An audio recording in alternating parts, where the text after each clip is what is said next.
রাধে রাধে বন্ধুরা, তোমরা সবাই কেমন আছো? আশা করতেছি সবাই খুব ভালো আছো আর আমিও ভালো আছি। আজকে আমার মেয়ের অঙ্ক পরীক্ষা, আর ওর মনে হইলো যে আজকে একটু কঠিন পরীক্ষাটা, তো সেই কারণে সকালবেলা বইটা নিয়ে বসলো। এমনিতে কিন্তু সকালে কোনোদিনও বই নিয়ে বসে না। তো আমি আজকে রান্না করতেছিলাম, তো সেইখানে দেখি নিজের থেকে খাতাটা নিয়ে এসে বসলো। তো আর কি বললাম যে বসে বসে লিখতে, আর ও সেই মতোই লিখতেছে। আমার মেয়েটা না সত্যি বলতে বাধ্য মেয়ের মতো একদম, তুমি যা বলবা সেটা করবে, তোমাকে উল্টায় আর জিজ্ঞাসা করবে না যে কেন কিসের জন্য। অনেক বাচ্চা কাচ্চা হয় না যে না এখন না পরে, এটা কিসের জন্য ওইটা কিসের জন্য। তুমি একটা কাজ বললে সেটাকে 10 বার জিজ্ঞাসা করবে, 10 রকম করে, আর তারপরে ভাবনা চিন্তা করে সেই কাজটা করবে কি করবে না সেটা ভাবে। কিন্তু আমার মেয়েটা না সেরকম না, তুমি যদি একটা কাজ বলো ও 1 নিমিষে ওই কাজটা করে দিবে, পারুক বা না পারুক চেষ্টা অবশ্যই করে। ওর ওই না জিনিসটা বলতে পারে না এখনও। আর আমি ভগবানের কাছে চাইবো যেন না জিনিসটা কখনো না বলতে না পারে আর কি, কারণ না জিনিসটা না সবসময় মানায় না সব জায়গায়। তো যাই হোক, এখানে আজকে আমাদের ঘরে তো এখন মাছ ধরে, তো সেই মাছগুলি এখন কাইটা বাচ্চা ধুইয়া মানে ভাজ্যাটা যে রেখে দিছি, আর এখানে এখন সবজিটা কাইটা নিব। আর এখানে কিছু জরুরি কথা আলোচনা হইতেছে, যেটা মানে বেবুনিয়াদ কোনো, মানে আমার কর্তামশের কাছে জরুরি হতে পারে কিন্তু আমার কাছে একদম বেবুনিয়াদ। ওনার সবসময় কথাবার্তা একদম বাচ্চাদের মতো হয়, মানে কোনো কথার আগা নাই মাথা নাই গোড়া নাই, শুরু করে দেয় বক বক। তো যাই হোক, উনি ওনার কাজে চলে গেল, আর এখানে আমার রান্নাটাও শেষ হয়ে গেল। আর চাষির ঘরে কি হয় জানো তো, সকালবেলায় ভাত লাগে। তুমি রুটি দাও, সকালে বড় লোকরা মানে অনেক কিছু খায় না, ব্রেড খায়, এইটা খায় ওইটা খায়, কিন্তু আমাদের ঘরে বাপু ভাতই লাগে। শুধু আমাদের ঘরে বলবো না, বেশিরভাগ চাষির ঘরেই কিন্তু সকালবেলা ঘুমের থেকে উঠেই আগে ভাত লাগে। তো সেই মতো আমিও সকালবেলা উঠেই রান্না করার চেষ্টা করি। আমি যতই ভোরবেলা উঠি না কেন, আগে রান্নাটা বসাই, তারপরে বাকি কাজ। তো এখানে আজকের মেনুটা দেখাই যে আজকে সবই মাছের আইটেম। তো এখানে আছে ছোটো মাছ, যেটা ঝিঙ্গা দিয়ে রান্না করছি, আর এখানে আছে কিছু বড় মাছ যেটা আলু দিয়ে রান্না করছি, আর প্রথমেই দেখাইলাম যেটা পুঁই শাক দিয়া আর তোমার চিংড়ি মাছ দিয়ে রান্না করছি। তো আজকে 3টা রান্নাই কিন্তু খাইতে সেই স্বাদ হয়েছিল। আমি নিজে রান্না করছি, নিজের রান্না নিজে কিন্তু কখনো ভালো লাগে না, অন্য কেউ যদি সিদ্ধ করে দেয় সেটা যেন মনে হয় অমৃত। তাও আজকের রান্নাটা বেশ ভালোই লাগছিল। তো যাই হোক, এখানে এখন সবার খাওয়া দাওয়া কমপ্লিট। এখন কর্তামশাই যাবে মাঠে ভ্যানটা নিয়ে, আর রোজ যেটা আমার ছেলে করে সেই কাজটাই করতেছে। ওর বাবার পিছু ধরছে, কিন্তু ওর বাবা তো নিবে না, ওর বাবা ভালো মতো জানে, আর আমার ছেলে ভালো মতো জানে যে ও যাবে।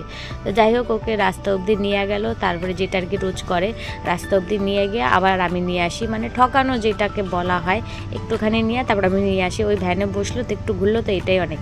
বাচ্চাদেরকে ঠকানো একদমই সহজ, তাই না বলো? আর বাচ্চাদেরকে ঠকানোর মানে যে আনন্দটা, সেটাও কিন্তু এক সময় খুব ভালো লাগে, কিন্তু যখন বড় হয়ে যায় কেউ নিজেকে মানে আমাদেরকে ঠকায়, তখন কিন্তু খুবই খারাপ লাগে। তো সময়ের উপর এক একটা কাজ ভিত্তি করে, মানে কোনটা ভালো না কোনটা খারাপ সেটা সময়ের উপরই থাকে। তো যাই হোক, এখন ছেলে কান্না করলো, কিছুক্ষণ দুষ্টামি করলো, ওকে আঁকটা কাটে দিলাম, ও খাইলো। আর এখানে আমি ঘর দুয়ার মুছে আমার মেয়েটাকে চান করায় দিলাম, কারণ শীতের বেলা তো যত তাড়াতাড়ি চান করানো যায় ততই ভালো, জামা কাপড় শুকাইতে লাগে। তারপরে রোদ্দুর থাকতে থাকতে যদি বাচ্চাদেরকে চান করানো হয়, তাইলে ওরা রোদ্দুরে গিয়ে একটু খেলা করে ঠান্ডাটাও কম লাগে। তো আজকে রোদ্দুর ঠিকই উঠছে, কিন্তু তাও একটা ঠান্ডা ভাব আছে। তো চান্দান করায় ওকে সোয়েটার ল্যাপ ম্যাপ সব গায়ে দেওয়া রাখছি, আর এখন ওকে কম্বলটা দিয়ে দেবো। ও নিশ্চিন্তে এখন টিভি দেখবে, আর আমি এখানে বাইরে সব আমার মতো কাজগুলি করব। কারণ বাচ্চাদের নিয়ে না কাজ করা যায় না জানো, খুবই বিরক্ত করে। আর আমার মেয়েটা যদি বাইরে থাকে, এদিক ওদিক সেদিক দৌড়াদৌড়ি করতেই থাকে, মানে স্থিরভাবে যেটা বসে না আর কি। আর যদি ওর ভাইকে নিয়ে ওকে খেলতে বলি, তখনই ওর হাতে পায়ে এখানে সেখানে ব্যথা শুরু হয়ে যায়। তো যাই হোক, ওকে এখন টিভিটা চালাই দিলাম, ও দেখবে। আর ছেলেকেও চান্দান করায় নিয়ে আসি, আর আজকে ওর ফুল প্যান্ট সমস্তগুলি ভিজা আছে, তো সেই কারণে এখন মোজা আর প্যান্টটা পরাই দিছি। ওকে তখন শোয়াই দিব, তো সেই কারণে আর কি। আর উঠতে উঠতে যদি শুকায় তো শুকাবে, না হইলে আর টোকায় টাকায় যদি ফুল প্যান্ট পরানো যায় পরাই দিব। তো এখানে রৌদ্র উঠুক বা না উঠুক, কুয়াশায় ভরা থাকুক, তারপরও আমাকে জামা কাপড় ধুইতেই হবে। আর আজকে আমার মোবাইলের ক্যামেরাটা কেমন জানি পুরা মানে ঘোলা ঘোলা হয়ে গেছে, জানি না কেন কি ডিস্টার্ব হইতেছে। মানে আমি যখনই ভিডিও ছাড়ি বা বানাই, তখনই না আমার মোবাইলে একটা না একটা ডিস্টার্ব দেয়। মানুষ তো আসে, তারপরে মোবাইলটাও মাঝে মধ্যে খুবই বিরক্ত করে। তো যাই হোক, এখানে এখন জামা কাপড় মেলে দেবো। আমার সাথে অনেকগুলি বাচ্চা আছে, এখানে ওরা খেলা করতেছে, মানে ওদের কাছে শীত গরম কিছু নেই, ওদের খালি খেলা নিয়েই মতলব, মানে সময় পাইলেই হইলো, যেটা আর কি।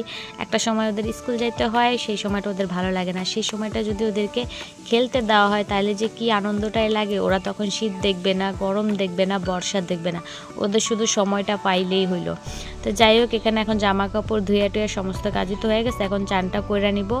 আর এখানে আমার মেয়ের একটা বদ অভ্যাস আছে, ও না দুপুরবেলা ঘুমাইতে চায় না। আর যদিও ধরো জোর জবরদস্তি ঘুম পাড়াই, তাহলে সেই বিকালবেলা উঠতে উঠতে ওর 5টা 4টা বাজে যায়। আর শীতের দিনে 5টা মানেই কিন্তু সন্ধ্যা। আরও রাত্রে একদমই শুইতে চায় না, তখন আরও বেশি বিরক্ত করে ওর ঠাম্মি দাদুকে। তো সেই কারণে আমি না ওকে দুপুরবেলা ঘুম পাড়াই না। গরমের দিনে তো দিন বড় হয়, তো সেই কারণে গরমে ঘুম পাড়াই দিই, কিন্তু শীতের দিনে ঘুম পাড়াইতে চাই না, ও রাত্রেবেলা খুবই ডিস্টার্ব করে। তো যাই হোক, এখানে এখন পূজা টুজা দিয়ে দিব। আর এই যে গাছের ফুলগুলি ছিঁড়তে বেশ ভালোই লাগে, তাই না বলো? দেখতেও যেমন সুন্দর লাগে, গাছের ফুলগুলি ছিঁড়তেও কিন্তু ভালো লাগে। কিন্তু পরের দিন মানে সন্ধ্যা টন্ধ্যা দেওয়ার পর যে ফুলগুলি আসন থেকে নামাই, তখন আর ভালো লাগে না। গাঁদা ফুলটা কি হয়, একদমই টাটকা থাকে না, তখন আর ইচ্ছা করে না গাছের থেকে নামাই, মানে আসনের থেকে নামাই। আর এখানে আমাদের বাড়িতে এবার 3-4 রকমের ফুল ফুটছে। আর এই যে থোকা ফুলগুলি, এগুলি বেশ সুন্দর লাগছে, একদম কমলা কালারও না, লালও না, হলুদও না, বেশ সুন্দর কালারটা। আর এই ফুলের জাতটা আমি প্রথম দেখতেছি, খুবই ভালো লাগছে। আর আমাদের বাড়িতে এবার অনেক রকমের ফুল হয়েছে। আর শুধু যে ফুল দিয়ে আমরা পূজা দিই সেমনটা না, অনেকেই ফুল নেয় প্রত্যেক দিন। মোটামুটি 3-4 জন তো বাধা থাকেই ফুল নেওয়ার জন্য। আর যদি কোনো বাড়িতে অনুষ্ঠান হয় তাহলে তো আমাদের বাড়ি থেকে ফুল যায়। আর আমার শাশুড়ি মা না গাছপালা যেইভাবেই লাগাক না কেন, ওনার হাতে না গাছগুলি বেশ সুন্দর হয়। ফল বলো, ফলের গাছ বলো, ফুলের গাছ বলো, বেশ ফল ফুল দুটোই সুন্দর হয়। কিন্তু সবার হাতে কিন্তু গাছ হয় না বলো। আর এখানে আমার পূজা টুজা দিতে না দিতে দেখো, এখন আমি একটু এডিট করব বা একটু অনেক কাজ আছে না, ওগুলি করব, সেটা আর করা দেয়। আমার ছেলে উঠে গেছে, তার সাথে বিছানায় হিসু করে দিছে।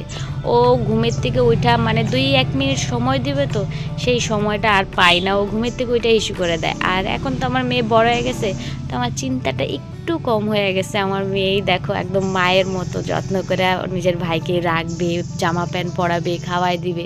মানে দিদিরা হচ্ছে, দিদিদেরকে এমনিতেই মানে মায়ের দ্বিতীয় স্থান দেওয়া হয় না, ওদের কাজে কর্মে কথায় সব কিছুর দিক দিয়ে কিন্তু দিদিদেরকে বড়, মানে দিদি দাদা বলো, ওদেরকে মায়ের স্থানে দেওয়া হয়। এই কারণেই তো আমার অর্ধেক চিন্তা তো শেষ হয়ে যায় আমার মেয়ের জন্যই, ও অনেকটাই সামলায় নেয় ওর ভাইকে।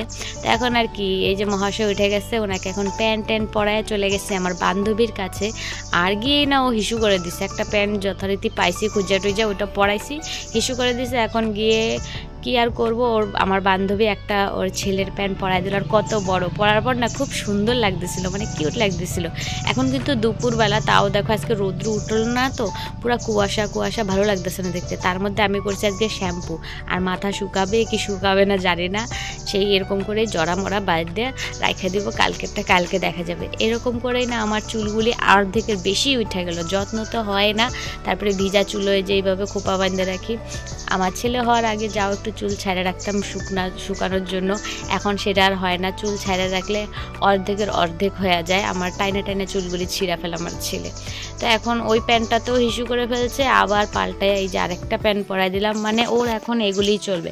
বাচ্চাদের একটা অভ্যাস এত খারাপ, মানে বর্ষাকাল বলো আর শীত বলো, 2টা কালেই ওরা প্যান্টে অতিরিক্ত হিসু করে। ওদেরকে যদি প্যান্টটা খুলে হিসু করাবা, সেই চান্সটা আর দেয় না। তো সন্ধ্যাবেলা এখন ওর দিদি বায়না করলো যে চাউমিন খাবে, আর আমাদের ঘরে তো বাইরের থেকে জিনিস খুব কমই আসে। তো এখন দিলাম আয়না, এখন 2 ভাই বোন মিলে বসে খাইতেছে আর আমাকে দেখাইতেছে চাউমিনগুলি। আর ও বাঁ হাত ডান হাত 2 হাত দিয়ে খায়। আমি বেশিরভাগই চেষ্টা করি যে ওর হাতে খাবারটা দিয়ে ও যেইভাবে খাক, ফেলায় চেরায়া 2টা 4টা 5টা যে অবধি খাইতে পারে নিজের হাতে আর কি। এটাতে অভ্যাসও ভালো হয় বাচ্চাদের, আর ওরা নিজের থেকে খাওয়া শেখায়। যতদিন না নিজের থেকে খাওয়া শিখে ততদিন কিন্তু বাচ্চাদের মানে গ্রোথ হয় না বলতে পারো, পেটটা ভরে খাইতে পারে না। মায়েরা যতই খাওয়া দেয়, তাও নিজের হাতে খাওয়াটা একটা অন্যরকম হয়। এটা আর কি শুনছি, আমি নিজের এক্সপিরিয়েন্সও বলতেছি না।